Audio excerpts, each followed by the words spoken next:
ये एक जनरल सी बात हो, कोई इसमें मुश्किल चीज़ ना हो। टेंटेटिव आइडिया, टेंटेटिव मीन क्या होता है? चेंज, यानी ऐसा आइडिया हो कि अगर ये गलत हुआ एक्सपेरिमेंट करने पर तो हम इसको दोबारा से चेंज भी कर सकते हो। तो इस तरह का होना चाहिए हाइपोथेसिस। और क्या होना चाहिए इससे? Agree with, it should be agree with available observations, it should be agree with available observations. यानी हाइपोथेसिस से पहले हमने स्टेप पढ़ा था ऑब्जर्वेशन। जो ऑब्जर्वेशंस बनाएंगे उनसे रिलेटेड होना चाहिए जो हम हाइपोथेसिस बना रहे हैं। अब हमने अगर इस तरह की कोई बात ऑब्जर्वेशन में की ही नहीं है और यहाँ पर हम एक डिफरेंट बात कर रहे हैं तो फिर ये गलत है। जो हमने ऑब्जर्वेशंस मुख्तलिफ मुशाहदात किए हैं उन्हीं को ही देखते हुए हमने हाइपोथेसिस बनाना है। जनरल होगा, टेंटेटिव आइडिया होगा और इसको क्या होना चाहिए? ऑब्जर्वेशन के साथ एग्री करता हो, जिस तरह की ऑब्जर्वेशन है उसी टाइप का हमने हाइपोथेसिस बनाना है। और क्या होना चाहिए इसे? It should be as simple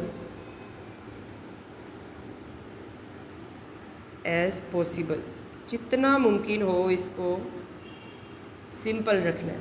हमने इसमें कोई मुश्किल वर्डिंग तो नहीं देखी है, ये एक सिंपल सी स्टेटमेंट है। और 5 और लास्ट इसका करैक्टर है, it should B testable, it should B testable and potentially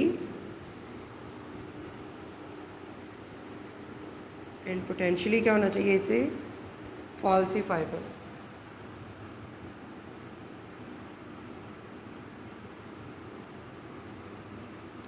false क्या होता है? ट्रू फॉल्स हम पढ़ते हैं नहीं, रॉन्ग। यानी इसको टेस्ट भी हम कर सकते हो। हमने जो भी हाइपोथेसिस बनाना है हमने ये ख्याल रखना है कि हम उसको टेस्ट कर सकते हो, उस पर एक्सपेरिमेंट कर सकते हो, और अगर वो गलत है तो वो गलत भी हो सकता हो। उसमें ये पॉसिबिलिटी होनी चाहिए कि अगर वो उसमें गलती है तो हम उसको गलत कर सकें, गलत कह सकें। तो 5 करैक्टर क्या क्या थे? क्या होना चाहिए इसे? General statement, it should be a tentative idea, it should be agree with available observations, it should be as simple as possible, जितना मुमकिन हो हमने इसको सिंपल से सिंपल रखना है। इट शुड बी टेस्टेबल, क्या होना चाहिए? टेस्ट किए जाने के काबिल हो। तो ये 5 खूबियाँ हैं जो एक हाइपोथेसिस के अंदर होनी चाहिए। क्या इस हाइपोथेसिस में हमें नज़र आ रही हैं? ये एक जनरल स्टेटमेंट है, यस। टेंटेटिव आइडिया है, हाँ जी। जब हम टेस्ट करेंगे अगर हमें किसी सेल में न्यूक्लियस नज़र नहीं आएगा तो इसका मतलब ये हमारा हाइपोथेसिस फिर गलत है, हम इसको गलत कर सकते हैं, इसकी जगह कोई नया हाइपोथेसिस ला सकते हैं, इसको चेंज कर सकते हैं। अवेलेबल ऑब्जर्वेशन के साथ एग्री करता हो, ठीक है, जो ऑब्जर्वेशन बनाई गई होंगी उनसे ये रिलेटेड ही होगा। सिंपल एज़ पॉसिबल, जितना कोशिश हमने करनी है कि ये जितना हम रख सकें इसको सिंपल से सिंपल रखना है। क्या ये सिंपल है? Yes. It should B testable, क्या हम प्लांट सेल्स को लेकर टेस्ट कर सकते हैं कि उनमें न्यूक्लियस है या नहीं है? यस, ये भी कर सकते हैं। तो ये करैक्टर सारे के सारे किस में होने चाहिए? एक अच्छे हाइपोथेसिस की ये सारी खूबियाँ होती हैं और ये उसमें होनी भी चाहिए। तो हाइपोथेसिस क्या था? एक सिंपल स्टेटमेंट होती है, एक टेंटेटिव आइडिया होता है जिसको हम एक सिंपल स्टेटमेंट की शक्ल में लिखते हैं, उसको हम कहते हैं हाइपोथेसिस। हमने ये उसकी एग्जांपल देखी और साथ में करैक्टरिस्टिक्स भी देखे हैं। नेक्स्ट आ जाता है 4th स्टेप, जो कि क्या है? डिडक्शन। स्टेप्स हमने उस दिन सारे 1 बाय 1 देखे थे। 4th स्टेप है हमारे पास deduction.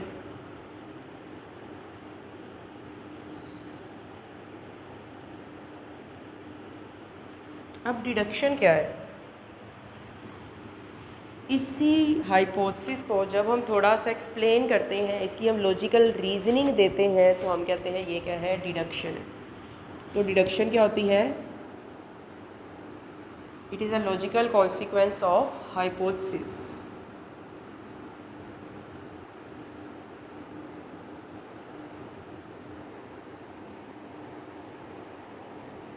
Logical consequence of hypothesis.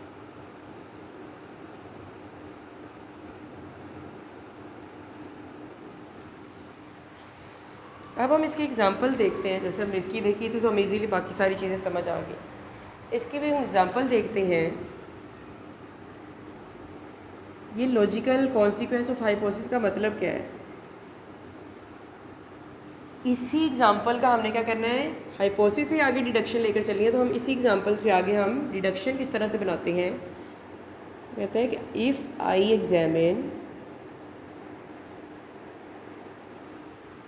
Examine cells from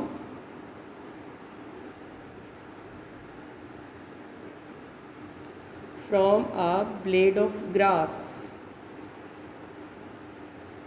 if I examine cells from a blade of grass, फिर क्या होगा, then each one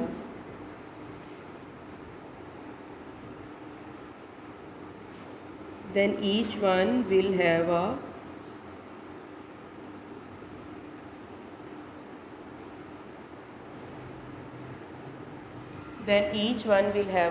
न्यूक्लियस।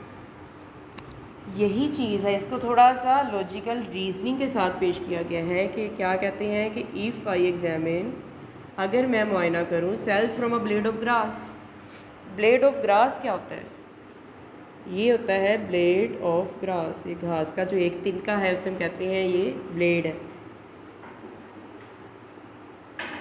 ये है एक ब्लेड ऑफ ग्रास। और कहते हैं इस ब्लेड ऑफ ग्रास का हम मुआयना करते हैं, इसके अंदर जितने भी सेल्स हैं उन सेल्स का, देन फिर क्या होगा, each one will have a nucleus. जितने भी सेल्स होंगे उनके पास क्या होगा, अपना न्यूक्लियस। फॉर एग्जांपल इसमें से हमने जितने भी सेल्स लिए 5, 6, 7 कितने भी लिए, उनके पास क्या था, अपना न्यूक्लियस उनके पास मौजूद था। ये अभी एक्सपेरिमेंट नहीं हुआ, ये सारा कुछ अभी फ़र्ज़ किया जा रहा है कि ऐसे होगा। अब डिडक्शन क्या है, लॉजिकल कॉन्सिक्वेंस ऑफ हाइपोथेसिस, यानी हमने इसमें एक लॉजिक दे दिया कि अगर हम ऐसा करेंगे तो ऐसा होगा। तो इसमें मेन वर्ड क्या क्या यूज़ होते हैं, हमेशा डिडक्शन में इफ़ और देन का इस्तेमाल ज़रूर होता है। कहाँ से स्टार्ट होती है, इफ़, अगर से। अगर ऐसा करेंगे तो फिर ऐसा होगा। अगर हम सेल्स का मुआयना करेंगे, उनको एग्जामिन करेंगे, तो फिर क्या होगा, हमें उनमें क्या नज़र आएगा, न्यूक्लियस।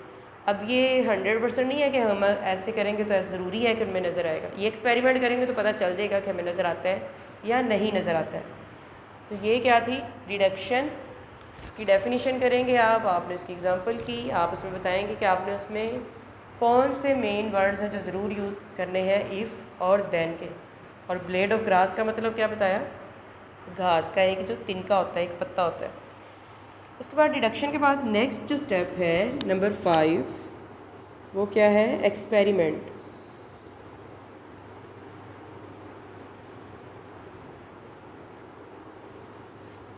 अब क्या किया जाएगा, अब सारी पीछे ऑब्जर्वेशन, हाइपोथेसिस, डिडक्शन हो गई, एक्सपेरिमेंट किया जाएगा, इसका प्रैक्टिकली जो है वो चीज़ों को देखा जाएगा।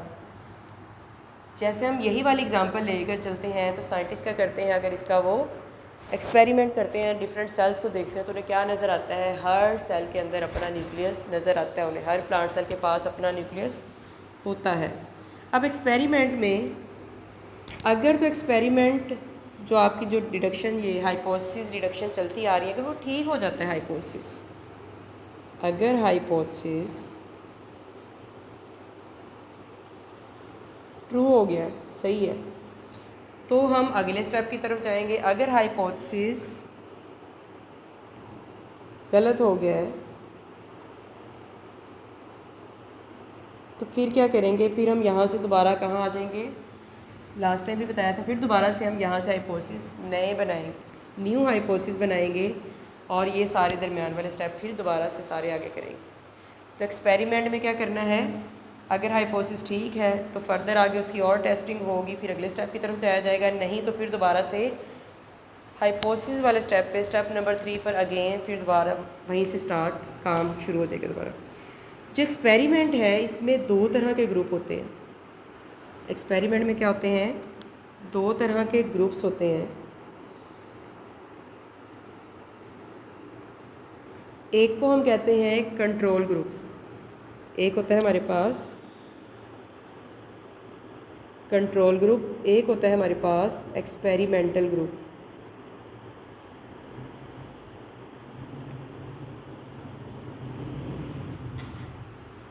एक होता है कंट्रोल ग्रुप और एक होता है एक्सपेरिमेंटल ग्रुप।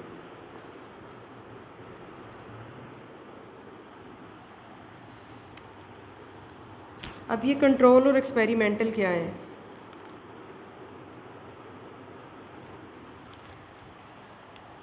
अब हमारे पास नेचर में हम देखते हैं कि मुख्तलिफ़ चीज़ें हैं जो जिस तरह से मौजूद है, हम उनमें कोई भी कमी बेशी नहीं करेंगे तो वो क्या कहलाएंगे हमारे पास? वो कंट्रोल ग्रुप है। फॉर एग्ज़ाम्पल ये प्लांट्स की हम एग्ज़ाम्पल लेते हैं कि प्लांट्स को कार्बन डाइऑक्साइड चाहिए, हवा चाहिए, पानी चाहिए, सनलाइट चाहिए।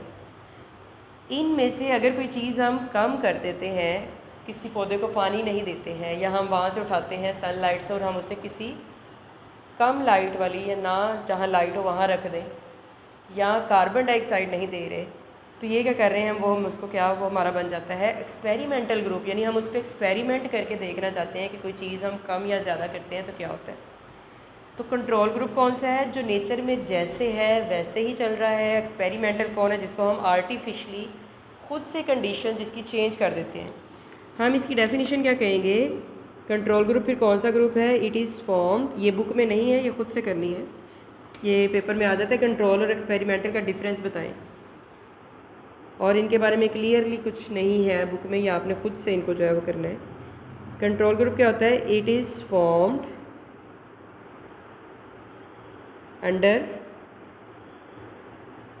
Natural conditions.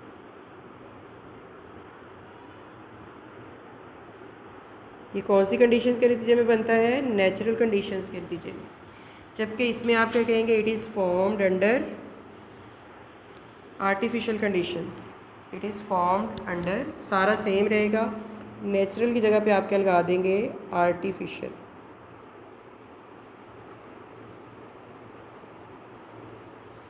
ठीक हो गया। उसके बाद अगर आप एग्जांपल देना चाहें तो मैंने आपको प्लांट में मुख्तलिफ़ तरह की कार्बन डाइऑक्साइड के हवाले से बताई है, सनलाइट की बताई है, एयर, वाटर, आप मुख्तलिफ़ एग्जांपल्स उसमें से दे सकते हैं। जैसे कि हम एग्जांपल लेते हैं अ प्लांट, एग्जांपल क्या हम यहाँ पर देते हैं,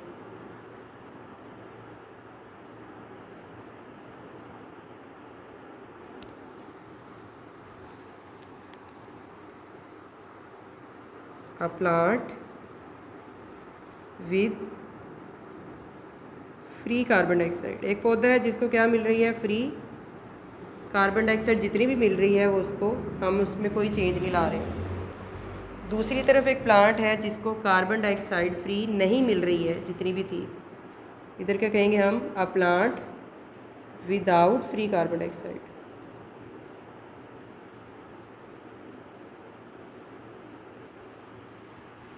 अब रिज़ल्ट क्या होगा? इसका रिज़ल्ट क्या निकलेगा?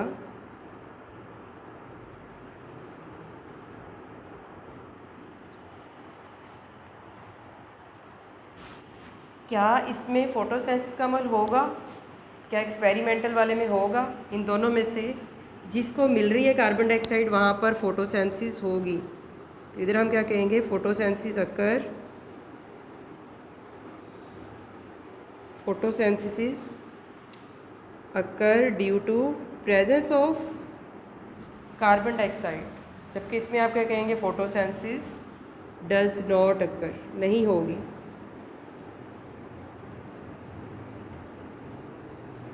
फोटोसेंसिस डज नॉट अकर, वजह क्या बताएंगे? Due to absence of carbon dioxide. इसके बाद नेक्स्ट स्टेप क्या आते हैं?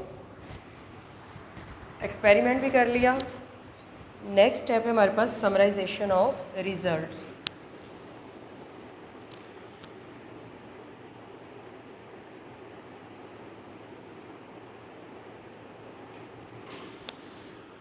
Summarization of results. अब समराइजेशन क्या होता है? आप समरी पढ़ते हैं, यानी समरी में क्या किया जाता है? पूरी जो पोइम होती है उसका आप एक निचोड़ निकाल लेते हैं, उसमें सारी ओवरऑल क्या बात हो रही है। अब यहाँ समराइजेशन ऑफ रिज़ल्ट होगी, हमने पीछे जितना काम किया है, जो एक्सपेरिमेंट से जितना हमें डाटा मिला है उसको क्या करेंगे? टेबल्स, फ्लो चार्ट्स वगैरह बनाकर हम उसको इकट्ठा कर लेंगे। तो हमारे पास डाटा जो सारा वो एक ख़ास शक्ल में, ग्राफ्स वगैरह की शक्ल में हमारे पास आ जाएगा। और उसके बाद अगला स्टेप क्या होगा? इसमें हमने सिंपल क्या किया? डाटा को कलेक्ट कर लिया, और नेक्स्ट क्या करेंगे? रिपोर्टिंग। अगला स्टेप क्या होता है? Reporting of results. अब जो साइंटिस्ट ने जो भी रिज़ल्ट निकाले हैं उनकी रिपोर्टिंग करेगा, यानी लोगों को बताएगा कि ये काम हुआ है। जितना वो बड़ा काम होगा उतने बड़े लेवल पर जाकर मुख्तलिफ यूनिवर्सिटीज़, कॉलेजेस, नेशनल लेवल पर, इंटरनेशनल लेवल पे जाकर लोगों को बताएगा। डिफरेंट मैगज़ीन्स वगैरह डिफरेंट तरीक़ों से उसको पब्लिश करवाएगा लोगों को, ताकि पता चले कि ये जो है वो नया काम हुआ है या इस पर इस बंदे ने काम किया है। इतने स्टेप्स होंगे, फिर उसके बाद आगे फर्दर स्टेप्स जो है वो बाकी के आते हैं। इसके बाद दरमियान में आ जाती है प्रॉब्लम। एक एग्ज़ाम्पल दी गई है मलेरिया की, तो इंशाल्लाह नेक्स्ट हम वो डिस्कस करेंगे।